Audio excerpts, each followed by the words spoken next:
Mke mwema ni nani awezaye kumuona? Maana kima chake chapita kima cha marijani.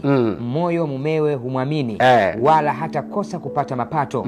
Humtendea mema wala si mabaya siku zote za maisha yake. Hutafuta sufu na kitani, hufanya kazi yake ya mikono kwa moyo. Afanana na merikebu za biashara, huleta chakula chake kutoka mbali. Tena huamka kabla haujaisha usiku. Katika yale mambo mwanaume unapaswa kuangalia, ukigundua mwanamke ni mvivu, usimwoe. Unaleta matatizo kwenye maisha yako. Binti hapaswi kuwa mvivu. Umeona, huyo ni mke mwema ambaye hampi stress mume wake. Moyo wa mumeo umwamini. Mwanamke mchapakazi. Atapika chakula, ataogesha watoto, atatoka, atakwenda sokoni, atanua vyakula, ataleta, anaamka kabla usiku haujaisha. Maana yake unajua? Mapema sana. Ukiona mtu anaamka jua limeshachomoza, kuna shida. Huyu anaamka usiku haujafanyaje?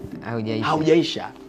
Usiku haujaisha. Saa 10. Manake yeye analiona jua likichomoka siku zote na analiona jua likizama siku zote. Usiku wake ni mfupi kuliko mchana. Mchana lazima uwe mrefu kwa sababu ya majukumu yake. Ni mama huyu, ni mama wa boma, anakabidhiwa majukumu yote pale. Anapambana. Yeye ndo waziri, aidha mkuu au waziri wa mambo ya ndani ya nchi. A Minister of Home Affairs za ndani zote anashughulika nazo yeye. Yeye ndo anajua ukuta umebomoka. Sawa sawa?